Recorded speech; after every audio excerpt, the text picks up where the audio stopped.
Are you going to film for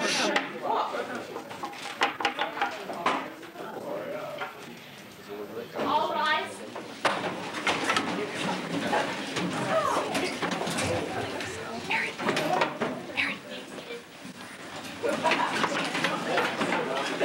Second District Court of Denver, Colorado calls the case of the people of Colorado versus Samuel Clemens, docket number 89CR1885.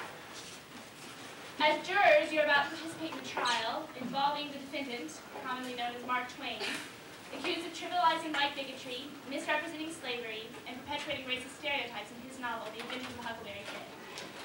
Will you please stand, jurors, and raise your right hand? Do you swear to serve as jurors in this trial to the best of your ability, honestly, conscientiously, so help you God? I do. Be seated. Now that you've been sworn in, please remember the importance of your duties. Listen carefully and attentively to the evidence that you may make an educated decision. Please remember the prosecution need not prove their point beyond a reasonable doubt. We will now begin with the opening statements, which will outline the case for you. Listen carefully. Prosecution.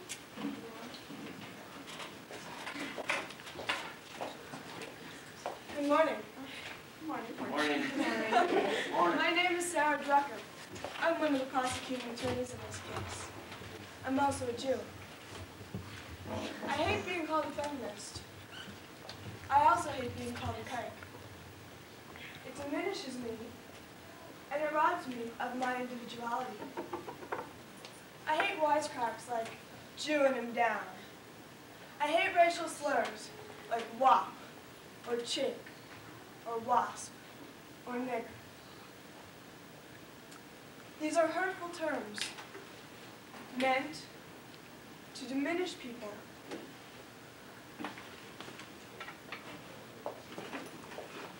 They're also said by people who are insensitive and uncaring. In this case, racial slurs are criminal. Ladies and gentlemen of the jury, we are here today to prove that Samuel Clemens, alias Mark Twain, knowingly and deliberately trivialized slavery, misrepresented bigotry, and perpetuated racial stereotypes of blacks in his book, The Adventures of Huck Finn. Some may say it's okay. It's just the blacks who are being persecuted. But tomorrow, it could be you, or it could be you. Each of us must take a stand. We as kikes and wops and niggers and spicks and wasps must band together and tell Mr. Clemens, no.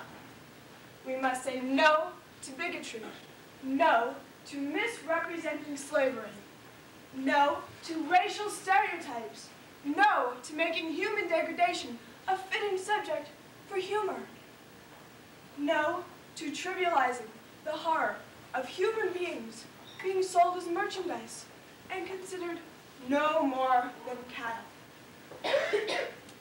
As part of the family of man, what insults and degrades my brother also degrades me. I quote the immortal John Donne, "No man is an island entire of itself. Every man is a part of the continent. Any man's death diminishes me, for I am involved in mankind." Thank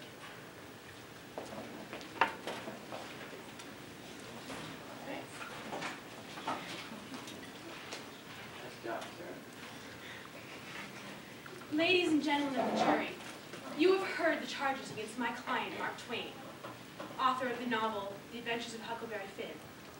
The prosecution will try to show you in this case that Mark perpetuates black stereotypes, that he trifles white bigotry, and that he misrepresents slavery.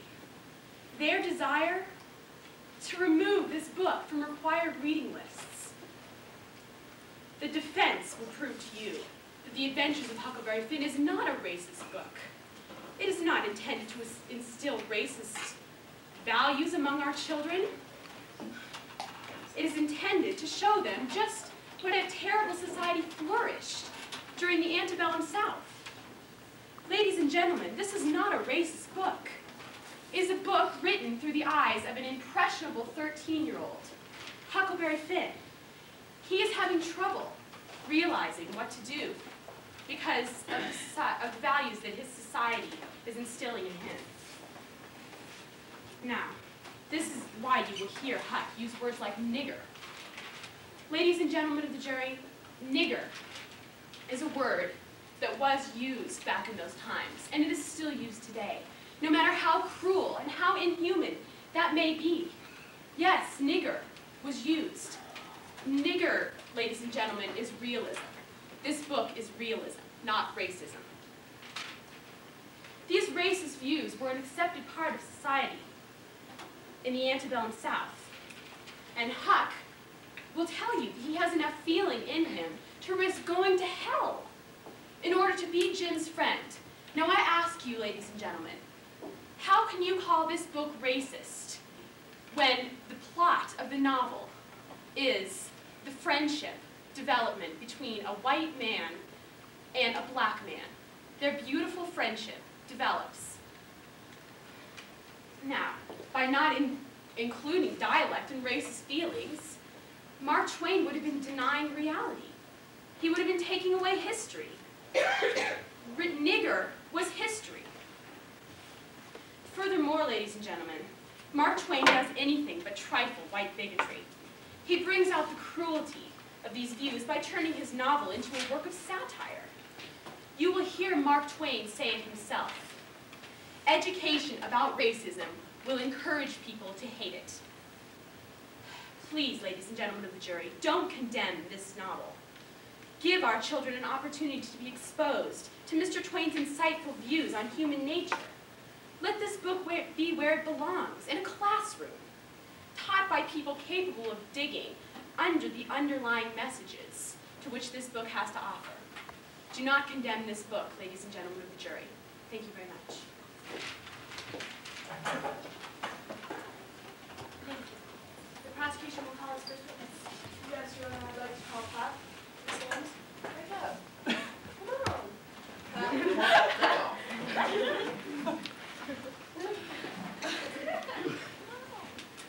Why, you drunkard? Get on, get you a whip. I'm gonna give you a whip for what I'm gonna give you. Please, objection!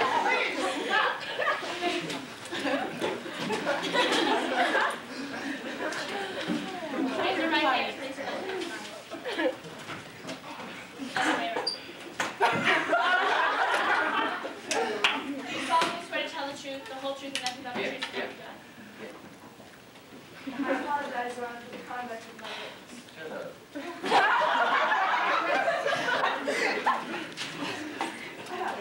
What is your relationship towards Huckleberry Finn? He's my damn son. Do you love your son? Yeah. So when he gets out of line, he starts being lazy. I have to smack him around a little bit. So it is true you beat him. Sure. Just when he gets out of line, though. Why? Because he gets out of line. Okay. Are there other reasons? No. No? Okay. Do you feel that you're a good citizen? Sure, if it weren't for this damn government we have. And what do you feel is wrong with our government? Well, let me tell you, this government, the government tries to take away my son after I spent all my time and anxiety and effort raising him. Just as he's ready to go out and do some work, they try to take him away from me. Just as I'm ready to take a rest. The law up and goes after him. And that ain't all neither. The law backs people like old Judge Thatcher keep me out of my money. The law takes a man for $6,000 and up. Shoved him into an old trapper cabin like I got. Lets him walk around in clothes ain't fit for a hog. Call that a government. Now tell me, are blacks human? Sure. As human as any man. Now, but what are your general feelings towards them? They slaves. So, even free blacks in the North, you still consider them slaves? No, they niggers. And what do you mean by nigger? I A black man. Now, is that a derogatory remark? No, that's what they is.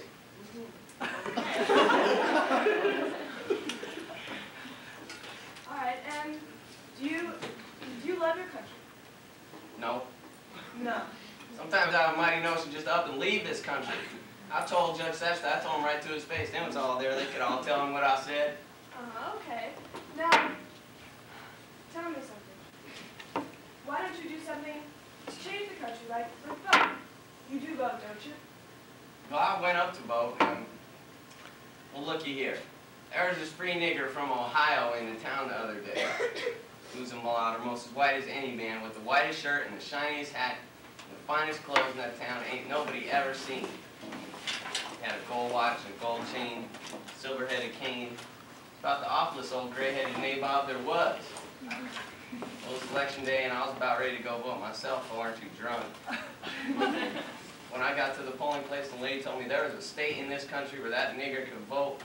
I set out. I told her I wasn't ever going to vote again. The country could rot for all me, but I ain't never going to vote again in my life. Because a black man can vote? Right. Thank you. No further questions? Sorry. Mr. Finn, you are Huckleberry Finn's father? Sure am. Sir, would you do something for me? No. Yes, you will. Could you write your name down here for me? I've already passed the last thank you. Would you I write your object. name? What is the relevance of this question? Let me continue on also. I can't. Oh, you can't write? Nope. Pardon me? Yes, sir. How many years of schooling have you had? Please answer the question. 6. 6. Well, you've learned a lot. Thank you. I hear you're a pretty heavy drinker. No. Causes you to hallucinate, pass out, and beat your son. Is that true? Okay. Mr. Finn, you just said that you did not vote. Right. And it's because of the well-dressed, well-spoken, well-educated college professor? Right. Well, let me paraphrase this. You are an uneducated, drunken child abuser without a job. So glad we're taking your testimony into account. No further questions. Thank you. Down over here. Your next witness, please. I'd like to call Anna Sally to the witness stand.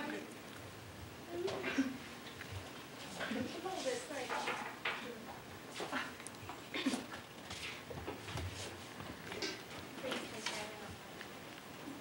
your right hand. Do you solemnly swear to tell the truth, the whole truth, and nothing but the truth, so help you God? Yes, I do. Tell me, Anna Sally, are you a Christian? Yes, I am. Do you love your religion? Well, yes, I've loved it ever since I've been involved in it, since birth. So that's a very large part of your life, is it not? Why, yes. Okay, and tell me, isn't a large part of Christianity love thy brother as thyself? Yes, it is. Okay, and do you feel that brother includes most of humanity, or all of humanity? Why, People yes. In general? Okay, and tell me, do you consider yourself a good citizen of this country?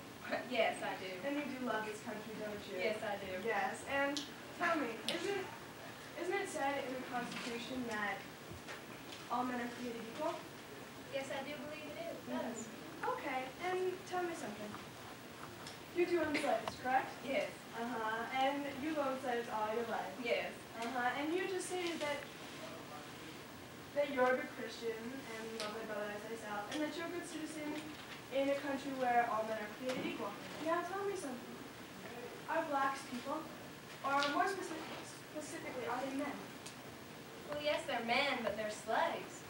Now, what is the difference between a man and a slave? Well, a slave is someone that you buy and that does things for you. But a man is someone who can vote or holds property or something like that. Okay, so, but slaves are people, yes? Well, yes. Right, so how do you justify owning another man?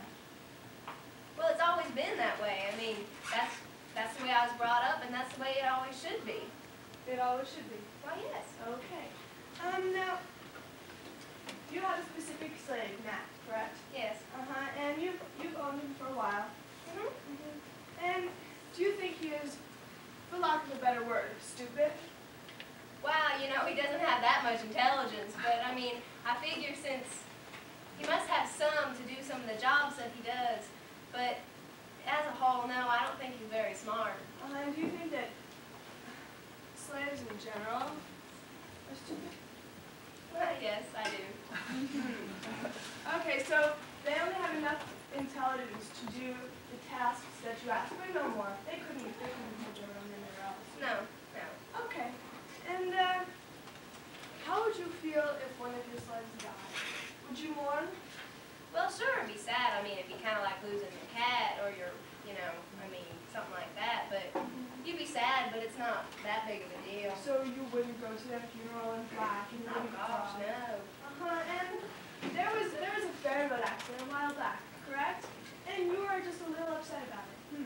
Well, yeah, I mean, sometimes things like that do happen, and it's an awful shame. But I really do feel sorry for those slaves' owners because, you know, I heard that those three were very good piece of property.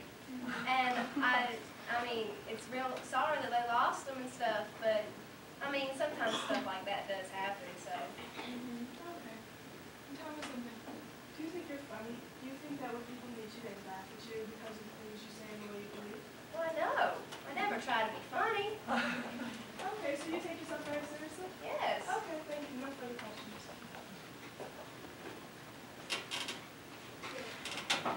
Miss Alice, did your family own slaves when you were a little girl? Yes, they did. And did your family teach you that black people were property? Well, yes. I see. Now, you are Tom Sawyer's aunt, are you not? Yes. And have you raised Tom with your values about black people? Well, as much as I could, yeah. So this is how you've raised Tom? Yes. Now tell me, Aunt Sally, are you a racist? Well, I wouldn't call myself so much a racist as a good Southerner. And yet you do own slaves. Yes. No further questions. There you go. Thank you. Any further witnesses? Yes, I would like to call Good job, Tom Sally. You did Sawyer great. to the stand. Oh. Please raise your right hand and the truth, please do not tell the lie. Do you swear to tell the truth, the whole truth, and nothing but the truth, so help you God? Yes.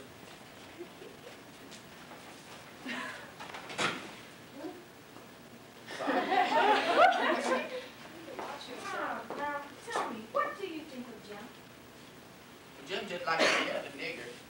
I mean, except for the fact that he helped me go on the best adventure of my life to go save him. I mean, I think if I could, I'd save him for my kids to play with. So you feel that he is nothing more, no type of person but a nigger, am I correct? No, but he's a good nigger. I mean, he can do a lot of good work. Okay. What was your plan to help Jim escape? Oh, now that's my pride and joy. I did just like they done in the books. It started off like this, that I was kind of angry there were no more watchmen or dogs. So maybe it'd be a little tough to get them away. But I figured the first thing I need to do is get a saw and to get them out. So I decided it was time to go get some case knives so that me and Huckleberry could dig a hole to try to get him out. Them case knives, man, they made us dog tired. So we decided to use some picks. Don't tell anybody that. Next thing that we decided to do was that I knew that we needed a rope and ladder, just like in the books. But Huckleberry said, "Why do you need a rope and ladder?" I said, "Well, I mean, just to leave it for clues, because I know they need clues." Next thing we needed to do was a saw, so we could cut off Jim's leg. But Huckleberry didn't think it was a good idea to cut off Jim's leg, and I said, well, that he was just any old nigger. He wouldn't know the reason for it anyways. Next thing I figured that we needed was a shirt and a candlestick, so maybe he could write a journal in blood from the rat bites that he gets when we put the rats in his room. Then I decided I was going to write myself an anonymous letter, stating that minions were going to come steal Jim. Well, one thing led to another, and I got myself caught up and got shot in the leg. And I guess that was my whole plan. Okay. When you did get shot in the leg, what happened after that? Well, I decided to, since Jim was going to be stayed in prison, and I didn't think it was worth him going through all that trouble just to be stayed there. So I decided I would tell about Miss Watson's will that said that Jim could be free. Oh, so let me get this correct. You put Jim in all this trouble and all this hassle. You even wanted to cut off his leg. But yet he's human, and all along you knew that he was a free man. Why did you do it? Well, I figured he just knew he wouldn't know no difference. No So I, further questioning, Gerald. Honestly, Tom, do you come up with your own plans, or do you do everything in the books? well, I do everything by the books, if I can. I mean, we was digging with the picks, but we were going to let on, but we were still digging with the case knives. So your actions come from values of society around you. That's what tells you what to do. I reckon, yeah. No further questions. Any further witnesses?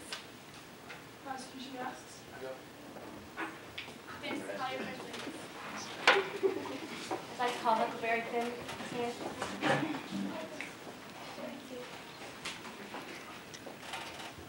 Please raise your right hand. Bible. You solemnly swear to tell the truth, the whole truth, and nothing but the truth, so help you God. Huckleberry, how old are you? 13, ma'am. 13 years old. Have you ever attended school? Oh, yeah, when I was in Miss Watson's, sure I did. What made you stop going to school? Well, Pat didn't want me going no more. And why was that? Well, he thought I was too learned, and he was jealous. He said I was too learned for him. So you intimidated your father. Okay. Where did your pap take you? He took me to the woods. So why did you stage your murder in order to escape him? Huh? Why did you leave? Why did you run away from Tom? Well, me and Pat, we wasn't getting along too well. Did your pap ever treat you violently? Yeah, but only when he was drunk, that is. And how often was he drunk? Every day. Every day.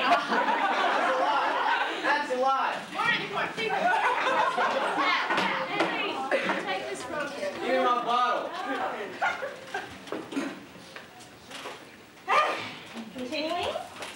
When you left, and you went out on the raft, and you were all alone, you had no one to take care of you, weren't you lonely and scared, huh?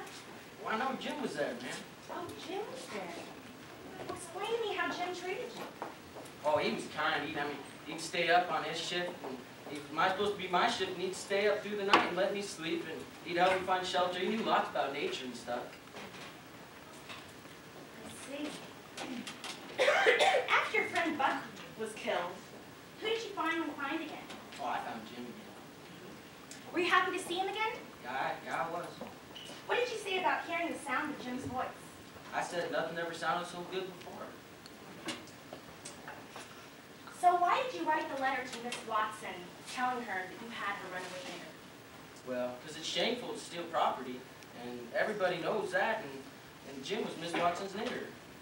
Nigger. Why do you refer to him as a nigger? Well, everybody calls him that. I mean, Pap does, and Jim even called himself, and even Tom Sawyer does. Oh, even Tom Sawyer. Well, so everybody calls him nigger. Even Jim himself. Yeah. So why then did you rip up the letter? Well, because I'd rather go to hell than stitch on a pal. Rather go to hell than snitch on a pal. Thank you. No further questions. Your witness.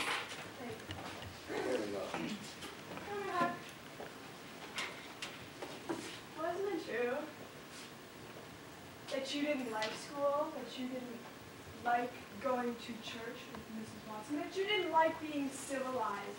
And that was one of the bigger reasons that you decided to go away, so that you didn't have to go back and you didn't have to wear confining clothes. Well, I didn't like going to school. I mean, it was a bother, all the work and stuff, but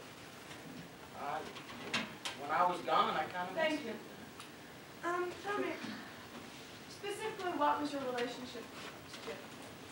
Well, Jim was a really good buddy. He was almost like a guardian, almost. Watched over me. Okay. And you said that you and Jim were friends. Does that sentiment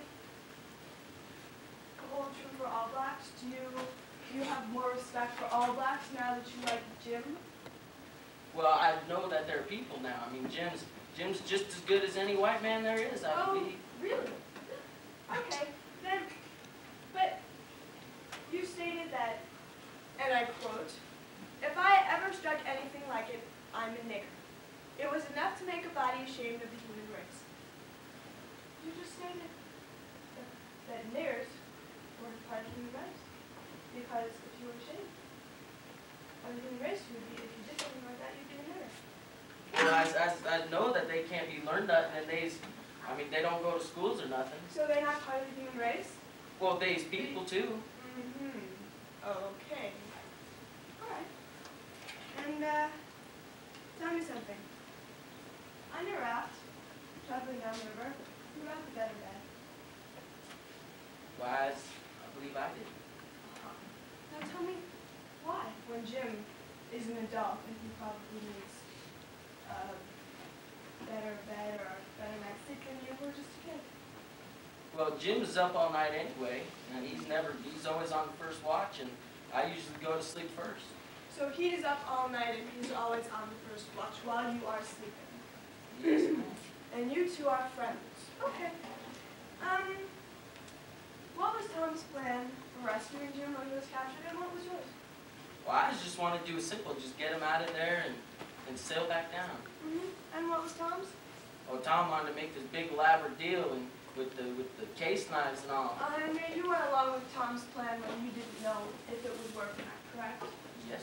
And you knew that Jim was mortally afraid of snakes and spiders. Yet you went along with it anyway, even though it would put him through serious torture, correct? Yes. Now, would you like it if a friend did that to you?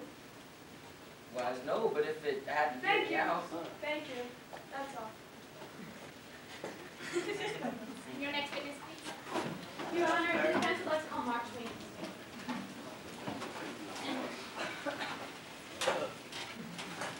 Please raise your right hand and place your left hand. Do you solemnly swear to tell the truth, the whole truth, and nothing but the truth, so help you God? I do. Mr. Twain, are you the author of The Adventures of Huckleberry Finn? Yes, I am. Why did you write this book?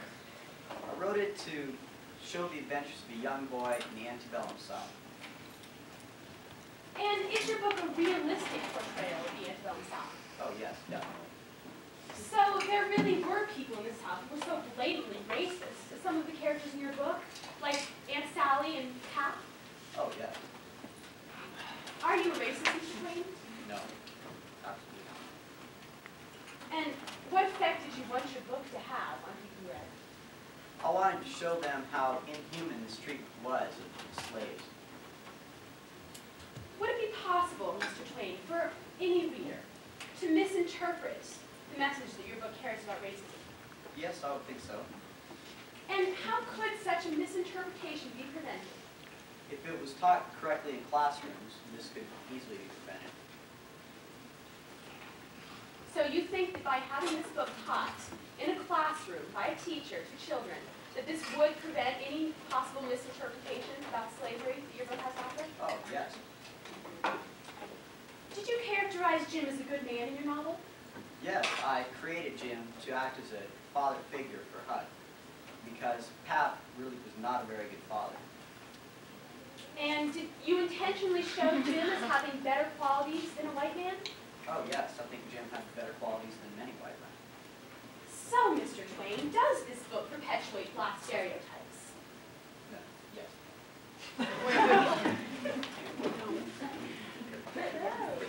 Mr. Twain, does this book perpetuate black stereotypes? No. Mr. Twain, are you familiar with the term satire? Yes. Could you define it for us, please? It's an exaggeration of ideas or thoughts so as to prove them ridiculous. And is The Adventures of Huckleberry Finn a satirical work? Yes, it is. Throughout the course of the novel, do you ridicule such things as the aristocracy, forced religion, and gullibility? Oh, yes. And do you satirize and therefore ridicule the racist views of unreasonable white people in your novel? Oh, yes. So, Mr. Twain, does this book trifle white bigotry? No. We have already heard you argue realism in your novel, that it focuses on the common and everyday life. Is that true? Excuse me, could you repeat the question? Yes, Mr. Twain. We've heard you argue your novel is a realistic novel. And it focuses on the common and everyday life of the antebellum South. Is that true? Yes, it is. And would you say that your realism extends to your description of qualities of slavery in the pre-Civil War times? Oh, yes. Therefore, Mr. Twain, can you honestly say that your novel misrepresents slavery in any way? No, it does not. We rest our case.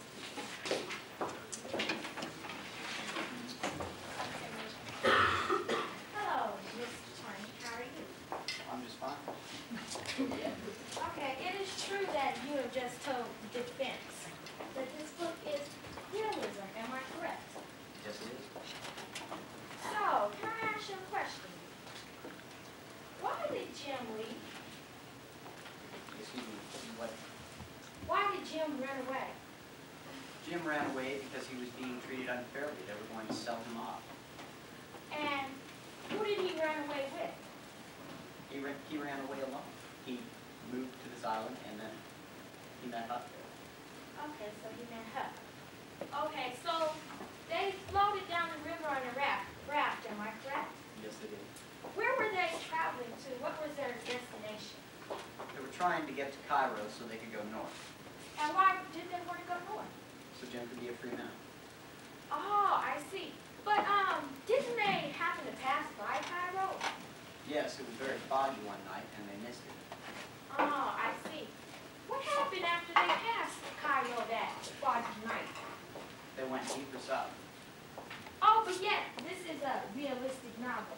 Well, can I ask you another question? How realistic is that a runaway slave would run further south into slave country?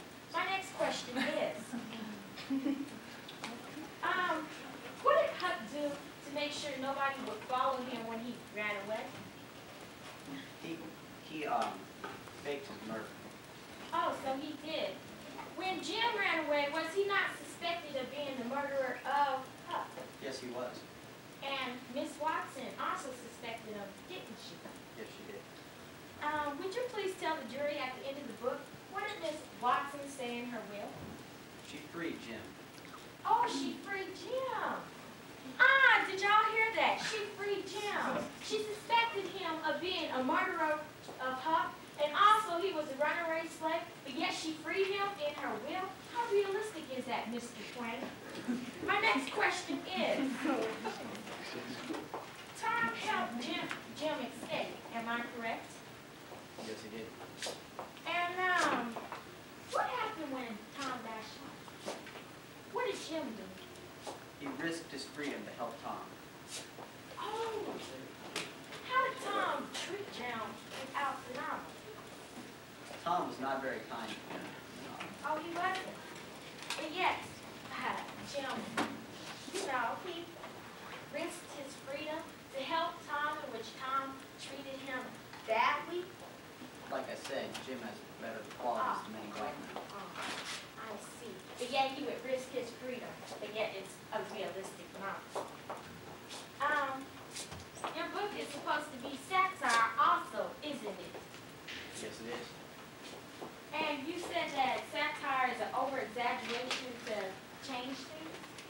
No, it's an over-exaggeration to prove certain views ridiculous. To prove certain views. So this book has proved ridiculous about what? What has it proved ridiculous, Mr. Twain? It's proved that racism is really not needed. And how did it prove that, Mr. Twain? I took the racist views in the novel, I put them throughout the book, so. Okay, thank you. There is racism still present today, isn't there, Mr. Twain? Yes, there is. Have you ever heard of the racism up in CU? At CU? Have you heard about that? Yes, I have. Okay, but yet your book is satire, and it's supposed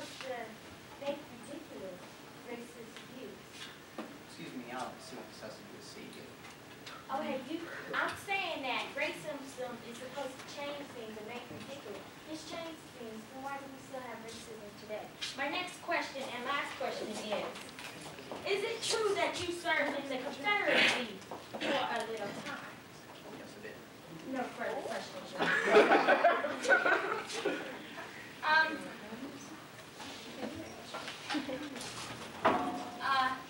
We have, as jurors, we have all heard the facts presented in this case, and it is now time to make our decisions after we hear the closing arguments. Please listen carefully to these as they will simple detail.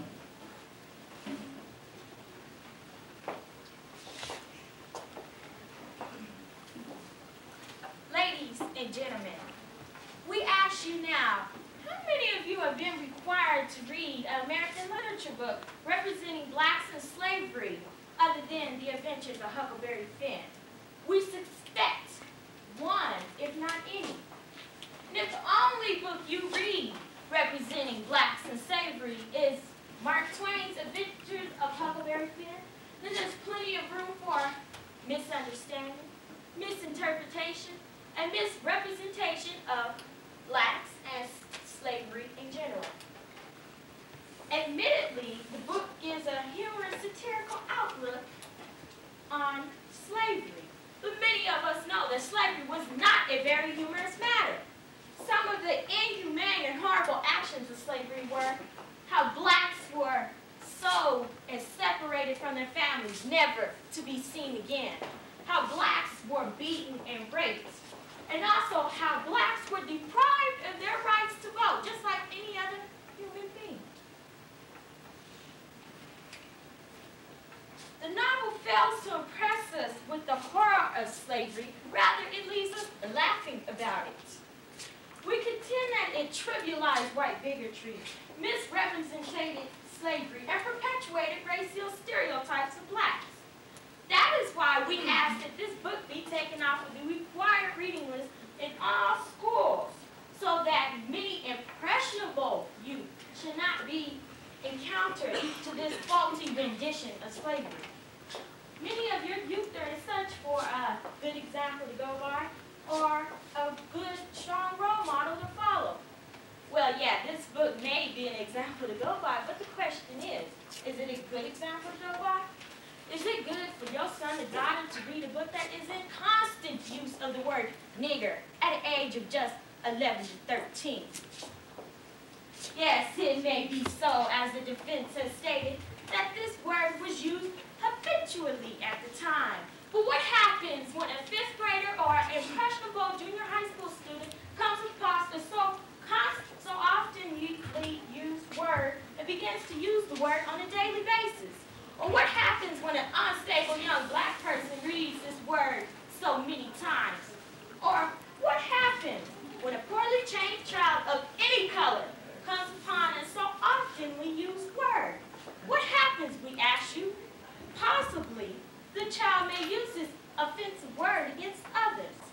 Or the black child may easily develop a low self-esteem because of the offensive diction and negative portrayal of gentlemen now as gullible, superstitious niggers. All we ask is that this book be taken off the required reading list so no negative outcome may come of it. We're not demanding it be taken out of the school library, but just off of the required reading list. So children and some young adults do not have to encounter such a possible, potentially offensive book. Also, we would like to counter the argument that this book is satire. It is to our understanding that satire means a literary technique which the author ridicules certain kinds of behavior in order to change or correct them. Well, if indeed this is what satire means, then tell me, what has this satirical piece changed about slavery? Very little, if anything. Still today we have slavery in our government, slavery in our town, we even have slavery in our school systems. So tell me, what has this satirical piece changed? Lastly, I would like to thank the jury for being such temperate and thoughtful listeners to our case. Your Honor.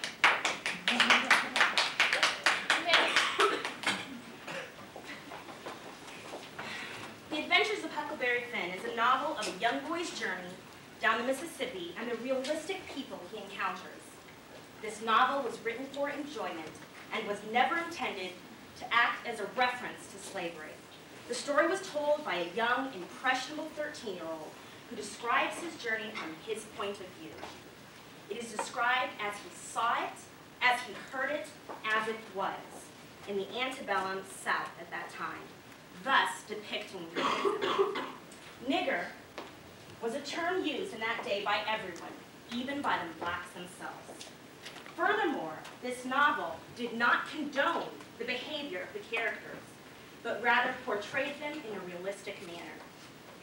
The Adventures of Huckleberry Finn uses satire to make a statement that human beings can be awful cruel to one another, as it's said in the book.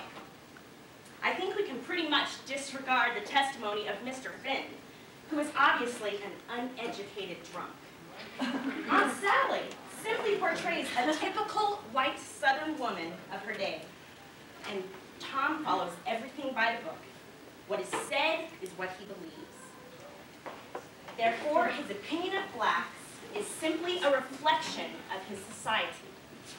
On the other hand, you have heard the testimony of Huckleberry Finn, Jim's closest friend, who has described him as a father figure, a role model, and most importantly, a friend.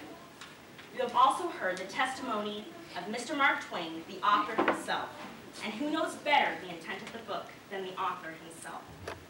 You have heard him say that he has not trivialized white bigotry, he has not misrepresented slavery, and he has not perpetuated racist stereotypes of blacks in his novel, The Adventures of Huckleberry Finn.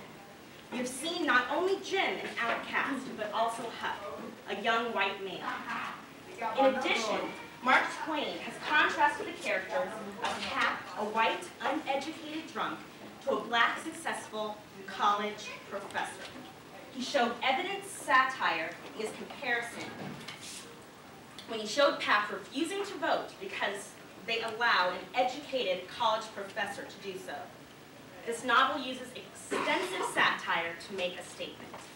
Finally, The Adventures of Huckleberry Finn is the third most banned and censored book of the 80s. Don't fall into the trap of denying students the right to read this novel because it realistically portrays the attitudes of that time period. This book needs to be taught in our schools so that students can learn correctly and appreciate the values of literature and not dismiss it as a racist book, unfit for students. It is a fact that racism and prejudice exist today. It was not Mark Twain's, it was not made up by Mark Twain himself. It exists today just as they did during Mark Twain's time. This issue cannot be ignored, nor should it be covered up under the veil of censorship. Therefore, I am asking you to bring forth the only possible verdict, not guilty. Thank you. Thank you very much. Please, from the time from now and when we hand in your ballots on your decision, consider all the evidence. And I want to make it obvious to you not to let your own sympathies interfere with your decision, and only use the facts and evidence presented today. And these are the ballots you will use in making your decision, and please hand them in before the end of the day.